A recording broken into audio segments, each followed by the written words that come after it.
ओम नमः शिवाय। स्वागत है आपका अपने पावन आध्यात्मिक चैनल पर।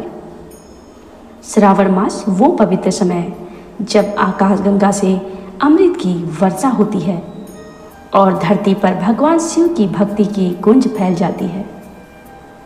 श्रावण मास में हर दिन एक वरदान है, हर व्रत एक तप है और हर कथा एक जीवन का संदेश।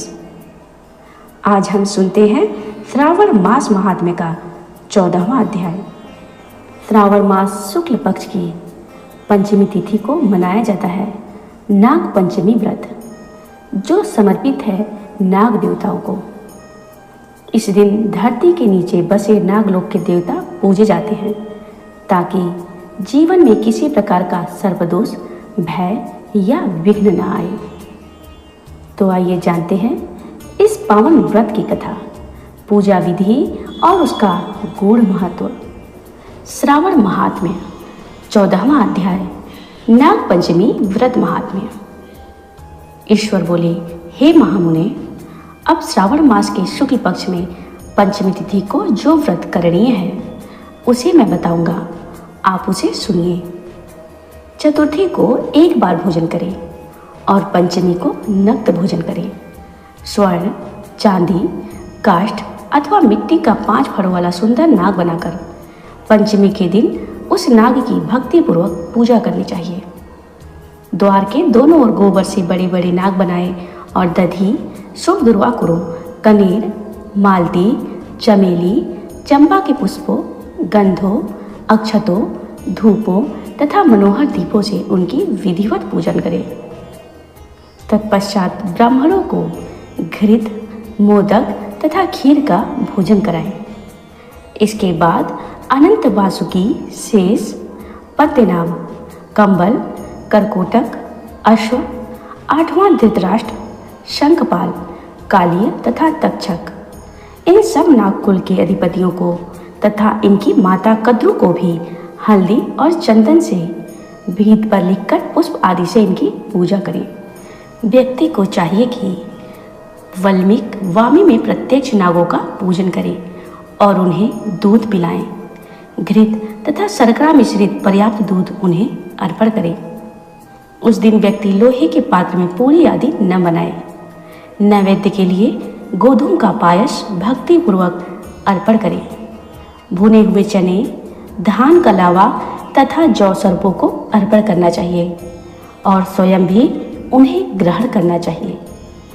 बालकों को भी यही खिलाना चाहिए, इससे उनके दांत दृढ़ होते हैं। वल्मीक के पास श्रृंगार आदि से युक्त स्त्रियों को गायन तथा वादन करना चाहिए और महान उत्सव मनाना चाहिए।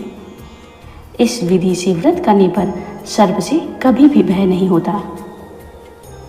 ईश्वर बोले, हे विप्र, मैं लोगों के हित की कामना से आपसे कुछ और भी कहूँगा। हे महामुने, आप उसे ध्यान पूर्वक सुनिए। हे वत्स, नाग के द्वारा डसा गया मनुष्य मृत्यु प्राप्त करके अधोगति को प्राप्त होता है और अधोगति में पहुंचकर वह तामसी सर्प होता है। इसमें संदेह नहीं है। इसकी निवृत्ति के लिए पूर्वोक्त विधि से एक भुक्त आदि समस्त कृत्य करें और ब्राह्मणों से नाग निर्माण तथा पूजा आदि आदर पूर्वक कराएं। इस प्रकार 12 मासों में प्रत्येक मास के शुक्ल पक्ष की पंचमी तिथि को इस व्रत का अनुष्ठान करें और वर्ष के पूर्ण होने पर नागों के निमित्त ब्राह्मणों तथा सन्यासियों को भोजन कराएं। किसी पुराण ज्ञाता ब्राह्मण को रत्न जटित सुवर्णमय नाग और सभी उपस्करों से युक्त तथा बछड़े सहित गौप्रदान करें। दान के समय सर्वव्यापी, सर्वगामी, सब कुछ प्रदान करने वाले अनंत नारायण का स्मरण करते हुए यह कहना चाहिए, हे गोविंद, मेरे कुल में जो भी लोग सर्प से दंशित होकर अधोगति को प्राप्त हुए हैं, वे मेरे द्वारा किए गए व्रत तथा दान से मुक्त हो जाएं। ऐसा उच्चारण करके अक्षत युक्त तथा श्वेत चंदन मिश्रित जल वासुदेव के समक्ष भक्ति पूर्वक जल में छोड़ दें। हे मुनिषत्तम, इस विधि से व्रत के करने पर उसके कुल में जो सभी लोग सर्प के काटने से भविष्य में मृत्यु को प्राप्त होंगे अथवा पूर्व में मर चुके हैं, वे स्वर्ग गति को प्राप्त करेंगे।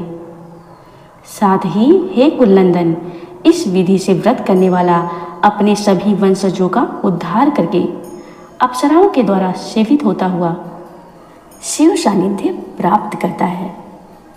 जो मनुष्य वित्त साठ्य से रहित होता है वही इस व्रत का संपूर्ण फल प्राप्त करता है। जो लोग शुक्ल पक्ष की सभी पंचमी तिथियों में नक्त व्रत करके भक्ति संपन्न होकर पुष्प आदि उपहारों से सौभाग्यशाली नागों का पूजन करते हैं, उनके घरों में मणियों की किरणों से विभूषित अंगों वाले सर्प उन्हें अभय देने वाले होते हैं और उनके ऊपर प्रसन्न रहते हैं।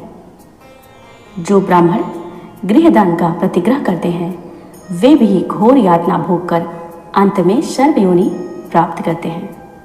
ईश्वर बोले, हे मुनिसत्तम, जो कोई भी मनुष्य नाग हत्या के कारण इस लोक में मृत संतान वाले अथवा पुत्रहीन होते हैं और जो कोई मनुष्य स्त्रियों के प्रति कार्पण्य के कारण सर्प योनि में जाते हैं, कुछ लोग धरोहर रखकर उसे स्वयं ग्रहण कर लेने अथवा मिथ्या भाषण के कारण सर्प होते हैं अथवा अन्य कारणों से भी जो मनुष्य सर्प योनि में जाते हैं, उन सभी के प्रायश्चित के लिए यह उत्तम उपाय कहा गया है।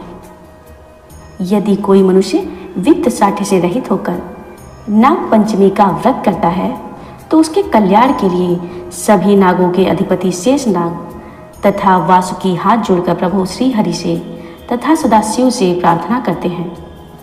तब शेष नाग और वासुकी की प्रार्थना से प्रसन्न हुए परमेश्वर शिव तथा विष्णु उस व्यक्ति के सभी मनोरथ पूर्ण कर देते हैं। वह नागलोक में अनेक प्रकार के विपुल सुखों का उपभोग करके बाद में उत्तम वैकुंठ अथवा कैलाश में जाकर शिव तथा श्री विष्णु का गढ़ बनकर परम सुख प्राप्त करता है। हे वत्स, मैंने आपसे नागों के पंचमी व्रत का वर्णन कर दिया। इसके बाद अब आप अन्य कौन सा व्रत सुनना चाहते हैं उसे बताइए। ईश्वर बोले, हे सनत कुमार, अब मैं आपको नाग पंचमी व्रत का एक प्राचीन इतिहास सुनाता हूँ। ध्यान पूर्वक सुनो। प्राचीन समय की बात है। आरण्यक के देश में एक ब्राह्मण रहता था जिसका नाम सुमति था। वह अत्यंत धर्मनिष्ठ, वेदों का ज्ञाता और शिव भक्त था।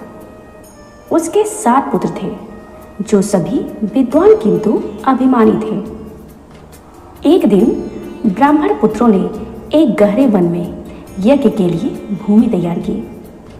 भूमि खुदाई करते समय उन्होंने अनजाने में नागों के बिल को नुकसान पहुंचाया और वहां निवास करने वाले एक नाग को मार डाला। जब यह बात नागों के राजा तक्षक को ज्ञात हुई तो वह अत्यंत क्रोधित हुआ। उसने अपने सेनापति को आदेश दिया कि उन ब्राह्मणों को दंड दिया जाए। उसी रात एक विषधर नाग ने ब्राह्मण के सभी पुत्रों को डस लिया। अगली सुबह जब सुमति ब्राह्मण ने अपने पुत्रों की मृत अवस्था देखी तो वह दुख से व्याकुल होकर भगवान शिव की आराधना करने लगा। तब भगवान शंकर ने प्रकट होकर कहा, हे ब्राह्मण, नाग पंचमी के दिन व्रत करके नागों की पूजा करो और उनसे क्षमा याचना करो। इससे तेरे पुत्र पुनः जीवन को प्राप्त करेंगे।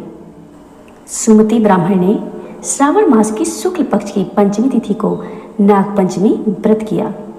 नागों की विधि पूर्वक पूजा की और नाग देवताओं से क्षमा मांगी। उसकी भक्ति और पश्चाताप से प्रसन्न होकर नागराज तक्षक ने उसके पुत्रों को पुनः जीवन दान दिया। नाग पंचमी व्रत की महिमा कितनी महान है। जो भी इस दिन नाग देवताओं की पूजा करता है, सर्पदोष, काल सर्पदोष, अकाल मृत्यु, विष भय दोष और पितृदोष सभी समाप्त हो जाते हैं। श्रावण मास की यह कथा हमें बताती है कि भगवान शिव अपने भक्तों की छोटी सी भक्ति को भी अनंत फल देते हैं। श्रावण मास में किया गया प्रत्येक पुण्य कार्य हमें मोक्ष के मार्ग पर अग्रसर करता है। अगर यह कथा आपको प्रेरणादायक लगी हो तो कृपया वीडियो को लाइक करें, शेयर करें और चैनल को सब्सक्राइब जरूर करें। जय भोलेनाथ, हर हर महादेव। इस कथा को सुनने वाले लोगों को भगवान भोलेनाथ तथा नाग देवता अपना आशीर्वाद जरूर दें और उन पे अपनी कृपा बनाए रखें।